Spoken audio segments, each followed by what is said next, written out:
Hello and welcome to my first video. Today we are going to be reading comic books. That's what this channel is going to be about.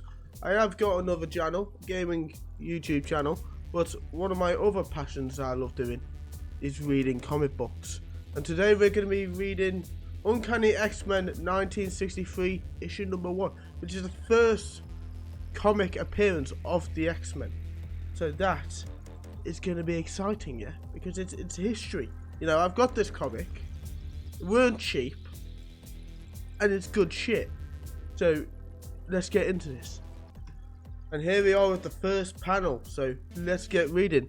In the main study of the exclusive private school in the New York's Winchester County, a strange silent man sits motionless, brooding alone with his indescribable thoughts. Finally, his meditation comes to an end. Then he remains completely motionless. A sharp, commanding thought rings out echoing through the great halls of the building. Attention, X-Men. This is Professor Xavier calling. Repeat, this is Professor Xavier calling.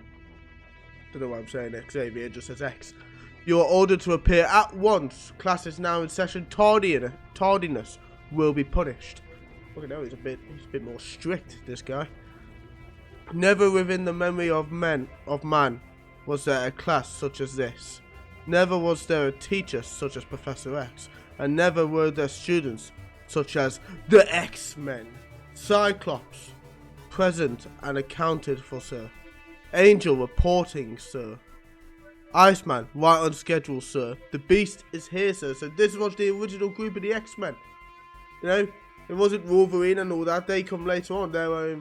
They're giant size X-Men, I believe. But no, the original group was Angel, Iceman, Cyclops, and Beast. And Beast, he's not even blue, he's just a big hairy guy. Written by Stan the Manly and drawn by Jack Kirby, mate. Yes, let's get straight into the next panel. Come on, Angel, let's tilt the professor's chair back and make him more comfortable. Mate, he's just got a bunch of super slaves on his hands, you know, it's a bit like Deadpool, you know, we'll just get a bunch of super people and make you all slaves. With pleasure, Cyclops. Old man, we want the professor comfortable while he puts us through our paces. Hey, Beast, come here. I want to show you a new stunt I learned with my frosting powers. Let go of my arm, you blasted walking icicle. You want me to freeze to death? Bruh. I don't mind ice cubes, but I like them in a Coke, not tickling my arm. Fucking hell, man. It's hard speaking, you know. It's hard speaking out loud while you're reading. Ha! With all your superpowers, you guys are just a bunch of softies. Can't stand a freshened dose of freezing ice cubes. Yeah, that's it. Softies, are we? Just wait till my arm thaws out. And may you eat those words, little fella. Yeah? You and what other army? Hold it, lads. No fighting during class, remember? Oh, yes. Thank you, Angel. And now it is time to begin your lessons. The Beast will be first to prepare to operate the training machine. Cyclops. Yes, sir, Professor. Everything is ready, Professor. I'll lick your bumhole, Professor. I love you, Professor. You want me to whack your head, Professor? It doesn't say that. Allow me to congratulate all of you. You are receiving my thoughts perfectly. Soon there will be no need for me to speak out louder to you at all. So he's just going to be in mute. Is he that lazy that he just wants to use the psychic power? He can't even be asked talking. You know, they're pointing back and all that in the chair. He can't even be asked to talk, let alone fucking do anything himself. He is in a wheelchair, mind you, but still. And now, Beast, grab the taunt wire above you with your toes. You have exactly a second and a half. Go. I can do this in my sleep by now. A second and a half. Jesus Christ, Professor, calm down. Alright, page number 4. Excellent. Now spin around. Faster, faster. Pretend an enemy is shooting at you. You must make yourself an impossible target. And now, at my command, release yourself from the taunt wire and execute maneuver G. You have exactly 3 seconds. Fucking hell, mate. Give him a little time, will you? Go. 3 seconds. Exactly. Well done, Beast. What did he do? This ain't much to go on here. Right. Now for your balance drill. Steady, steady. Slacken the tension, Cyclops. Good. Now, as the rod begins to sag, maintain your balance on one finger. Hold it on one finger. Mate, what? Why? In what world would this be useful? Too fast, you're swaying too much. Recover quickly. Now land on your feet before the rod snaps back. Carefully. Yeah, because that's gonna fucking suck if that fucking goes flying back on you, mate. Phew. How'd I do, sir? You'll receive your grade tomorrow. Alright, Angel. It's your turn. Are you receiving my thoughts clearly? Because I can't be asked to talk to you because I'm a lazy old man. Good. Now be sharp. Today we test your ring reflex. You dare not make a mistake. Mistakes are for Homo sapiens, sir. Not the Angel. Right? Bit of casual racism there, you know, towards Homo sapiens. Well, Angel, fuck you. Don't be overconfident, Angel. You almost singed your ring on that unexpected flame jet. Singed your ring. I may not have pronounced that correctly. I don't fucking know. You're right, sir. I'll do better next time. Good. You avoided the second obstacle with seconds to spare. Ah, now I'm getting warmed up. First time I ever flew the spanner without a slip. Yeah, right. Huh? What is this? I warned you against overconfidence. This sudden sound concussion is to test your survival ability. You must not fall to the ground. Hold on, Angel. Flap your wings. Keep flapping. Don't stop. You can do it, boy. You mustn't fall. That was a close one, sir. But I think I'm alright now. Yes, you're beginning to master the hovering maneuver. It may someday save your life. That will be all for now. Right, page number 6. Professor, when are you going to stop taking it easy with me? Just because I'm a couple of years younger than the others, how am I ever going to graduate at this rate? Some things cannot be rushed, Iceman. You may have 5 minutes of free play doing what you wish. Free play? Mate, how young is this fella? It's hard to tell because the guy is completely covered in fucking snow. I know he's called Iceman, but that's just taking a piss. Well, if he's going to treat me like a kid, I'll act like a kid. I need a carrot and some buttons. You're really helping the case here, mate. At least I'll get a few laughs out of this. Iceman forgets I can read his thoughts. Clearly. Beast, stand ready. We will test his reflexes within 10 seconds. Mate, this guy likes his fucking seconds, doesn't he? Ta ta ta ta ta! Look at me, I'm a snowman. I'm gonna go stand on someone's lawn if I don't get something to do around here pretty soon. He is completely off guard. Now, Beast, hurl that ball at him. A fucking bowling ball, mate. He's made of ice, for God's sake. Watch yourself, Iceman. This thing is no soap bubble. Hot diggity, a test for me. At last, okay. I'll just form a little ice shield out of my frozen breath, and then... Whoo! Right back at you, partner. Good work, Iceman. Your reflexes are astonishing for a 16-year-old. Astonishingly. I don't know where I got that from. Oh, he's 16. Oh, bless him. Right, page number 7. Right in the old pocket, kid. Hey, maybe we'll challenge the Harlem Globetrotters yet someday. Silence, Beast. The lesson is not yet over. Cyclops is still to be tested. Look, you two clowns. Be more careful next time. That bowling ball just missed the professor by a whisker. That kind of horseplay isn't funny. Looking out, Cyclops. You are a little bitch, aren't you? You're right up the professor's arse. Quick grandstanding. Cyclops, grandstanding. What the fuck does that mean? We know what we were doing, and the professor knows we don't want him to get hurt any more than you do. Cyclops' attention. This is your test. Assume the Beast and Iceman are your enemies. Put them out of action without causing serious. I reckon the professor's just a psychopath. He just has these like 5 to 6 superpowered beings, and every so often he just wants to fuck with them. As you say, sir, of course you'll just agree to do it, you fucking bitch. Slowly, silently, Cyclops adjusts a small lever at the side of his head shield, and as he does so, his eye vision opens wider and wider until you're the oldest Beast, so you're first. Well, that means Iceman will be last then, doesn't it? Hey, turn down that blasted vision, will ya? Blasted vision of yours, will ya? You almost knocked me clean through the wall. Sorry, Beast, I just wanted to show the professor what I can do. And now, for the Iceman. You're wasting your time, Junior. That ice cube shield can't block out my energy way. Maybe not, but it'll sure hell slow you down. Page number 8.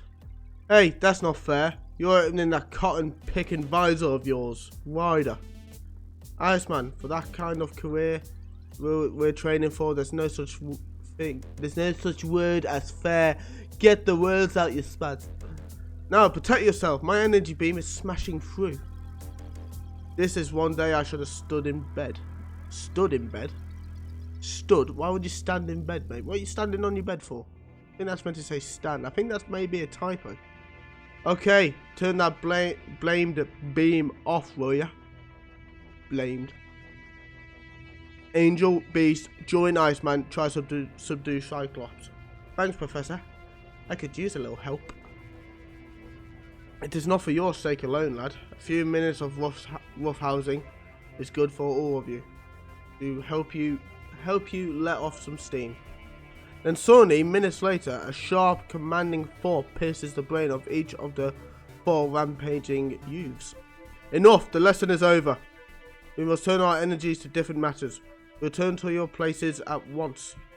Stunned by the forces and explosive power of Professor Xavier's mental command, the X-Men recoil and draw back, their friendly free-fall completely forgotten. Phew! He almost bowled me over with that one. Let's simmer down and see what happens next. I congratulate you all.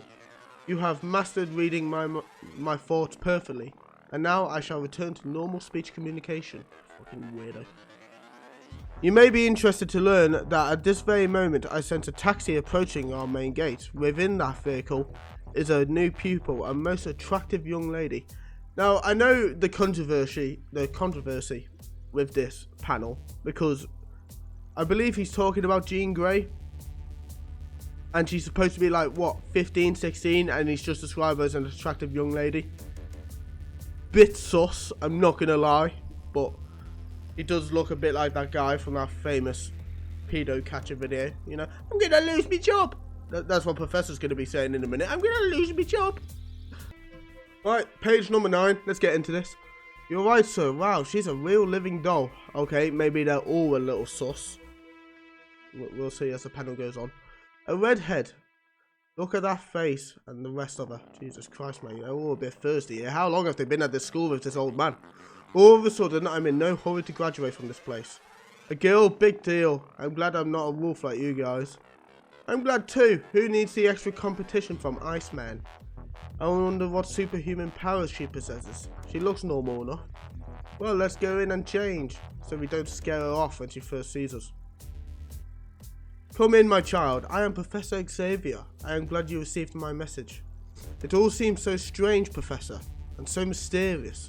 I was to tell no one but my parents that I'm coming here, and you didn't describe the course of study. What kind of school is this, sir? I have a right to know. I think you already suspect, Miss Grey.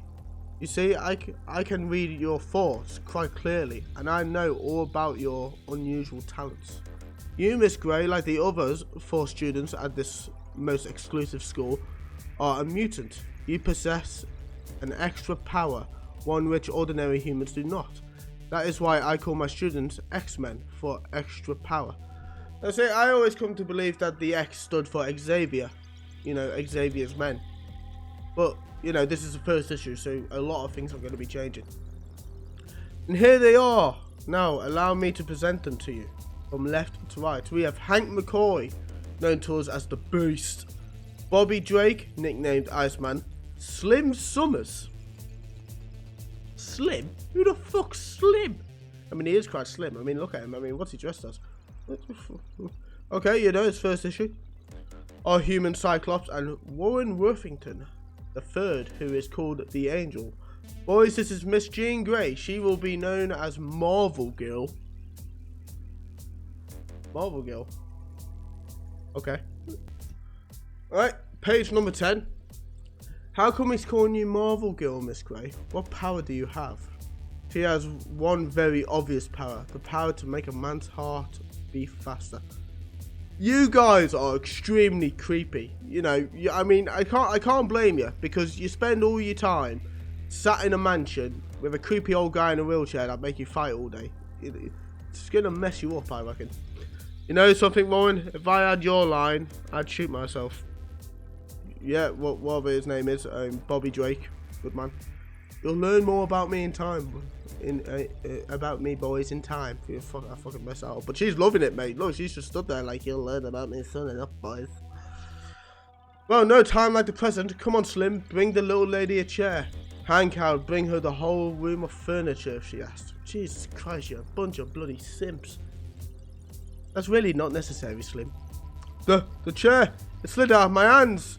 Holy smoke, what's going on? It's called telekinesis, mate. Why are you all freaking out so much? Don't be ashamed, boys. I just thought I'd save you the trouble. Now then, Professor. I believe we can continue our interview, as you were saying. I don't get it, sir. What happened to that moving chair? Perhaps you had better demonstrate a bit more, Gene. Very well, sir. All my life I've had to conceal this power of mine. Now, I must admit, it's a pleasure to be able to practice telekinesis openly without fear of being discovered. Observe that book. By the power of thought, I'm able to move objects at will.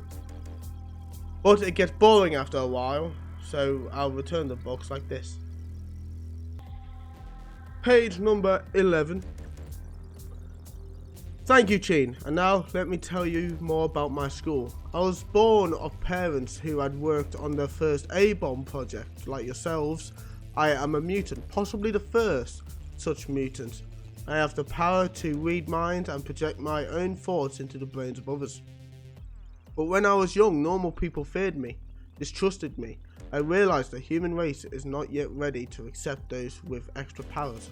So I decided to build a haven, a school for X-men. Here we stay unsuspected by normal people as we learn to use our powers for the benefit of mankind, to help those who would distrust us if they knew of our existence. Due to a childhood accident, I myself must remain in this chair. But through a master control panel, I have many devices at my command, and through my mind I am always in touch with my X-men. And now I leave you to get to know each other better. Jesus Christ, this guy here, he needs to bugger off, man. Look at him. Look, he's like, got his hand on it and everything. Let me be the first to welcome you to the X-Men, beautiful. You creepy bastard. Oh. Hank, take your paws off her. I mean, I'm surprised at you, Hank. I thought you're normally the logical, thinky one. But in this, you're just a fucking pervert. For the love of Pete! Don't worry, Warren. I'm not exactly helpless, as you can see. Oh boy, what a girl. I hope she keeps that big ape up there forever. Hey, come on, have a heart. I was only trying to be friendly. A bit too friendly, if you say, Hank, if I may say so, Hank. A fella could get dizzy up here. Lay me down, huh? This is embarrassing. Very well, I'll let you down. There, you're down. Oof! Whoop! Page 12. I hope I wasn't too rough on the poor dear. Not at all, Gene. We don't use kid gloves here. We have to make our training as rough as possible to prepare ourselves for our mission in the outside world. That's what I've wanted to ask. Just what exactly is our real mission, sir? Gene, there are many mutants walking the earth, and more are born each year. Not all of them want to help mankind. Some hate the human race and wish to destroy it. Some feel that the mutants should be the real rulers of Earth. It is our job to protect mankind from the evil mutants. At that very moment, just such a mutant prepares to strike in a secret laboratory near Cape Citadel. The moment is at hand. I wonder who that is. All my months for preparing and planning shall now pay off.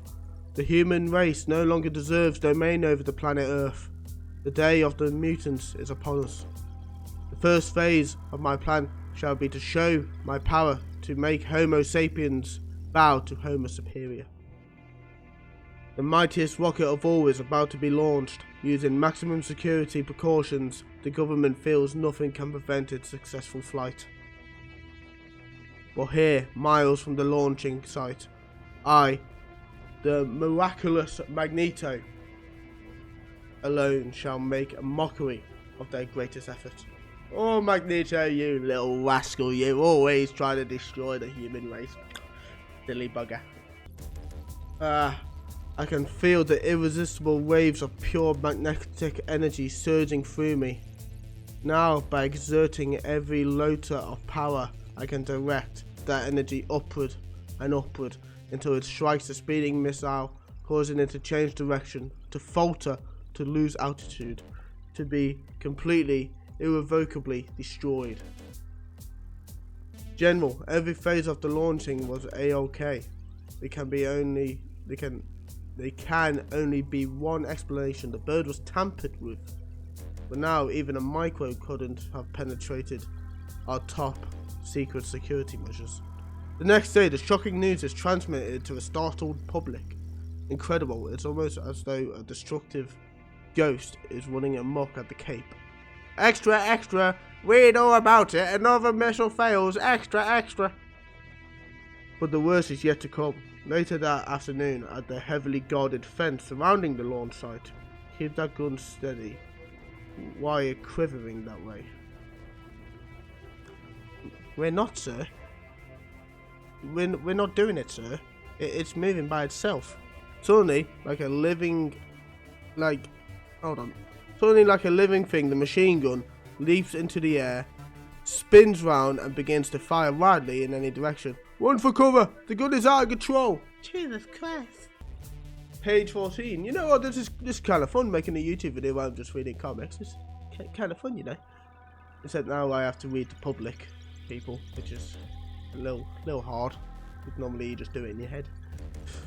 But the machine gun is not the only thing that's only maddening say to go amok. Yeah.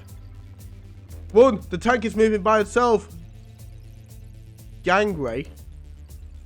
What? That'd be a 60s thing. It's impossible, and yet it's acting like it has a mind of its own. Like it's trying to menace us. Within seconds, the entire installation is alarmed, and emergency measures are swiftly brought into play. And then, sound the alarm, condition red, alert the Pentagon. General, look above us, in the sky. Appearing as though by magic over the heads of the astonished troops, whose letters take shape composed of the dust particles from the air itself, skillfully magnetized into a message by the unseen mutant. Surrender the base or I'll take it by force. Signed, Magneto. Oh, that's nice. Magneto? Who? What is Magneto? General, what does it mean? Is someone playing a grim prank? You saw that machine gun, that tank, rampaging out of control. This is no joke, Colonel. They were startled. Good. The element of surprise is in my favour. But they're making no move to surrender. Perhaps they need another demonstration of my power. I'll direct my magnetic impulses into the energizer to increase their power. And then I'll leave the helpless Homo sapiens with no room for doubt. Yeah, of course, that's what I was going to suggest. Good man, we think alike, you see. Page number 15, out of 25, we're nearly there. An instant later, invisible waves of pure, powerful magnetic energy flow irresistibly into underground silo, where one of the democracy's silent sentinels wait at the ready. And then, manipulated by sinister intelligence many hundreds of yards away, the magnetic force lifts the silo head, activating the mighty missile. Demonstrating a power which the human brain is almost unable to comprehend, Magneto causes the grim rocket to fall into the sea many miles from shore, next to an unmanned target ship. But still, the thought of surrender never crosses the minds of the fighting mad base personnel. Sergeant, order the guard doubled at every missile control center. Any rocket deemed a menace to be destroyed instantly. Some power beyond our understanding is affecting our weapons. We must find this Magneto. General, look! A commotion at the main gate. It seems that he has found us first. Hold it! Mac! Hold it, Mac! If you're looking for a masquerade party, you've come to the wrong place. Beat it! Just beat it! Well said, God. What a pity you have the power to back it up. You don't have the power to back it up. You have no power to back it up. I can't see the fucking wording. Well said, God. What a pity you have no power to back it up. Such impressive words. Your puny weapons cannot stop me. They can't, huh? One little burst over your head will surely change your mind. I can't even lift my gun. Feels like it weighs a ton. Hey, what gives? The gun won't fire. The trigger seems locked in place. Well, it's called Magneto for a reason, bitch. Page 16. Now I'll merely alter my magnetic waves from positive to negative so that they will repel anything that comes within range. Nothing can touch me as I walk to my objective. We can't stop him. Call in for reinforcements. I'm way ahead of you, pal. But the additional reinforcements are equally powerless to stop the one-man invasion of the strategic base. It is like he's got an invisible barrier around him, hurling us away. There, by simply narrowing my magnetic waves all round the lesser humans, I can keep them confined to that area until I reach their office in command. And finally, hold it, men. Alright, whoever you are, if you have something to say, you've got 60 seconds to say it. Wrong, General, I have all the time in the world. And now I, the miraculous Magneto, claim this entire installation in the name of Homo Superior. That does it. Take him, men. We'll show him that. We'll show him that.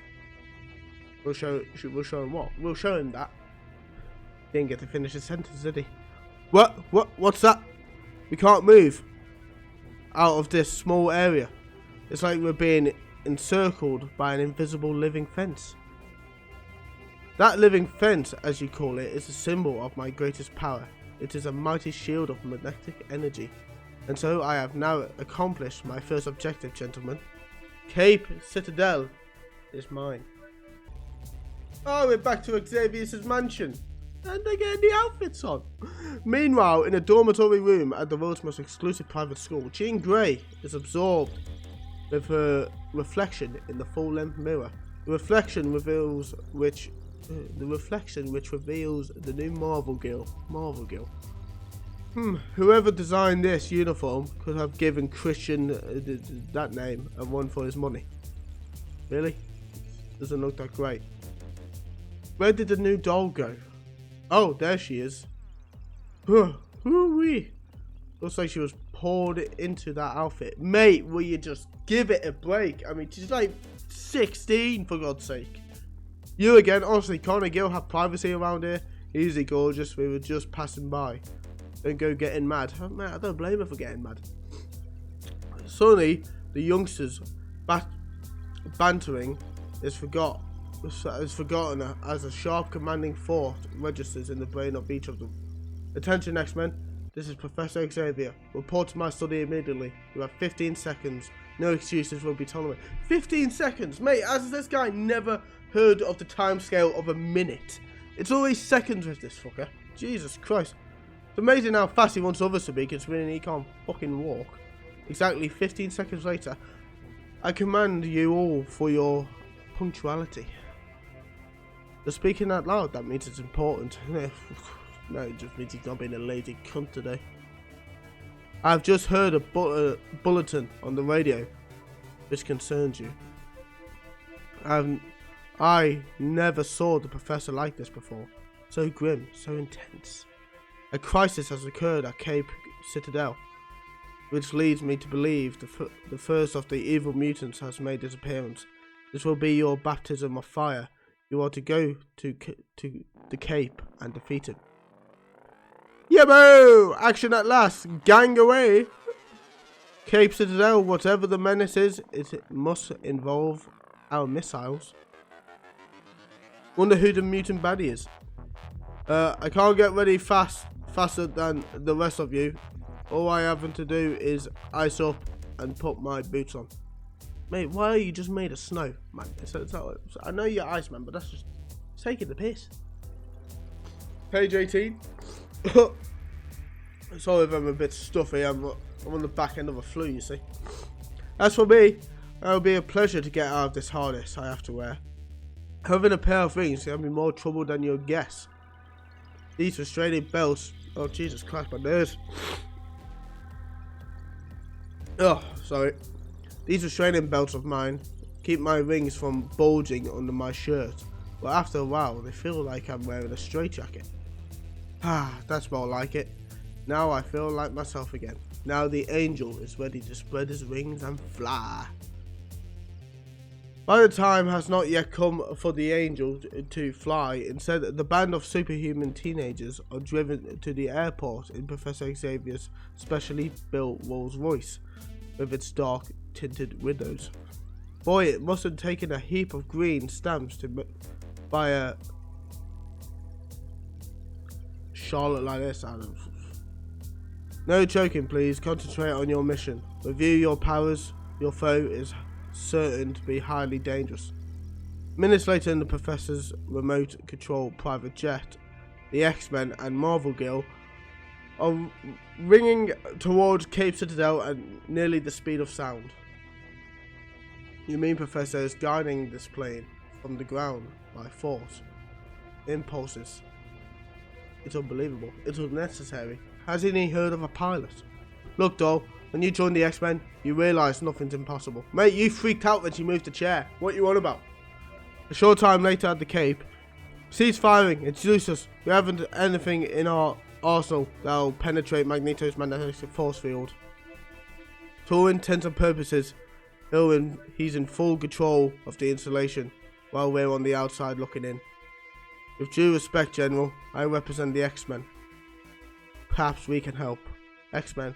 What the f***? Page 19. Yeah. Look, we're having enough trouble here with one guy in a cornball costume. Now, who or what are the X-Men? No time to explain, sir. I respectfully request to hold your fire for 15 minutes while my partners and I go into full action. Alright, we've nothing to lose. But I feel like a danged fool. I mean, you're letting full, civilians to go into a deadly army base that's, being taken hostage. So you are a bit of a fool. You won't regret it, sir. X-Men, attack. Hey, what's going on? It's freezing all of a sudden. Yeah, that'll be the fucking snowman walking behind you. Sorry, man, I'll be out of here in a second. And then you can warm up again. I'm saving my real big freeze for whoever's hiding behind that fence. That force field. Fucking fence. At least we have a chance to use all the training the Professor gave us. A walking snowman. A guy with rings flying above us. What's next? You'll see in a sec, soldier, when I play leapfrog over you. He just seems like a big hairy guy, to be honest. That's very athletic. He's not really blue. He's not really beast-like. Sorry, boys, I'm in a hurry, and this is the easiest way to clear a path for myself. Finally, the first of the X-Men reaches the force field and use the energy beam at greater power. That magnetic field is stronger than it seems, Cyclops. Gosh, the Professor is still in touch with us mentally despite the distance between us. Yes, sir, Professor, I'll increase the beam's intensity right now. He could have figured that out for himself. You gotta give him some credit. I'm getting through. That's what was needed.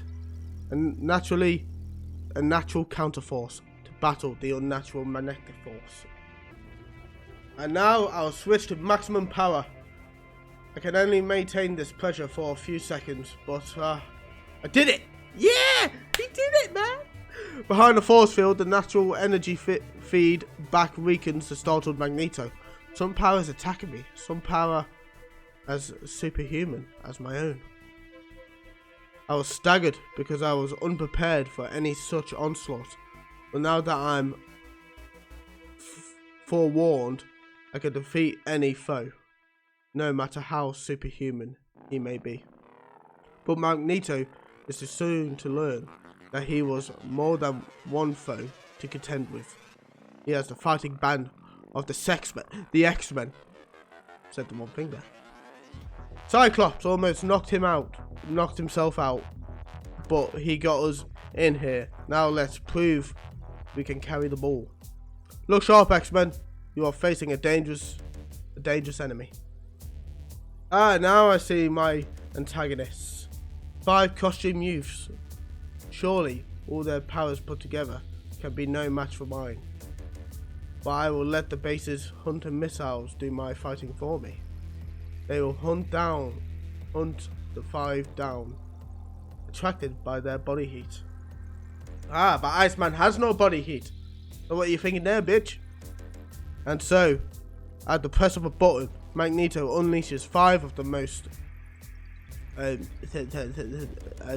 sophisticated weapons ever created, all zoned in on the X-Men. The first target for the merciless missiles is the Angel, flying closest to them. Got to dodge them somehow. It's no use. They're too fast, gaining on me. Hang on, Angel. I can help you while they're still within range. These ice grenades mustn't miss. They're the Angel's only chance. Just as the hunter missile attracted by heat, so are the Iceman's ice grenades attracted by the missile's speed. And so, bullseye! It worked. The ice covered their noses, preventing them from exploding. Now, with their guidance systems knocked out, they've got to drop to the ground. But there is still one mission which was not hit. One missile which was not hit. Fucking hell, weed, will ya? Too far away now for the Iceman to attack. Can't keep dodging it for much longer. Well, what about fucking Cyclops? Angel, lower, fly lower. Come towards me, hurry. Okay, Beast, but what? Just wait and see, pal. Got it. Good work, Beast. Now release it. I'll take over now. And then, using her amazing telekinetic power, Marvel Girl mentally hurls the missile into the sea, where it harmlessly detonates upon impact. Bloody hell, my fucking flu. Despite their seeming youth and inexperience, they are mighty antagonists. I must never again make the mistake of underestimating them, but I shall still prove to be their master. There he is. I found him. X-Men, attack. Wrong, you flying fool. It is I, Magneto, who have found you. See how easily I can stop your flight by magnetically hurling every nearby object which is not bolted down. That's just cheating, bro. That's just cheating. Don't congratulate yourself too soon, Magneto. See how really easily I can remote your magnetic junk with my energy beam? I can remove, not remote. Fucking hell. Much obliged, Cyclops. Magneto can't have gone far. Let's find him. He's literally just hiding there. What a little bitch. He's like, fucking hell, it's a bad day to be me. They are all together now. Good. I'll finish them off with one fell swoop. Now, all those with mutant powers are fit to rule the earth. You must be destroyed. Heads up, X-Men. Here comes trouble. Can't get out of the way in time. Only one thing to do. Stay close together. I'll cover us in an ice igloo shield. He ignited the rocket fuel. It's gonna blow up. Kapilooey! Wham! Now, with them out of the way, nothing remains to interfere with the master plan of the miraculous Magneto. The heat is so intense that even I cannot get close to it. I must walk carefully around it. The beam from beneath the ground. What? What does it mean? It means you're finished, Magneto. Cyclops created a tunnel for us under the blast with his energy beam, saving us from the impact. And now, you haven't defeated me yet. I can still escape you, flying by means of magnetic repulsion. He created another magnetic force field. Can't fly through. Don't worry, Angel. We'll breach it in no time. And breach it they do. But by that time, he's gone. But where? A mutant with his powers, he could be anywhere. But at least we've beaten him for now. Your base is operational again, General. Magneto is gone. Uncanny. Your 50 minutes are not yet up. Uncanny, you say? You can call yourselves the X-Men. I will not ask you to reveal your true identities, but I promise you that before the day is over. Hold on. I promise you that before the day is over, the name X-Men will be the most honored in my command. Thank you, sir. And should America's security ever again be threatened, the X-Men will be back. Well done, students. You have justified all our long hours of training, all our sacrifices, all our dreams, and now return to me, my X-Men. You have just finished the newest and most unusual tale of yeah, that's just a thing. Right, so that was it. You know, that was pretty fun. You know, I enjoyed reading. I mean, sorry for slurring some words and all that, but you know, reading out to people and reading to yourself are two different things. But I enjoyed it. Hopefully I'll get better in time, because I plan on reading more comics, maybe some more first appearances. But yeah, that was the Uncanny X-Men issue number 1 from 1963. 24 pages we did. Well, 25 you may say. And yeah, I thank you for watching. This has been Let's Read Some Comics. Let's Read Comics even. Can't even get my own name right. And hopefully I'll see you in the next one. Bye.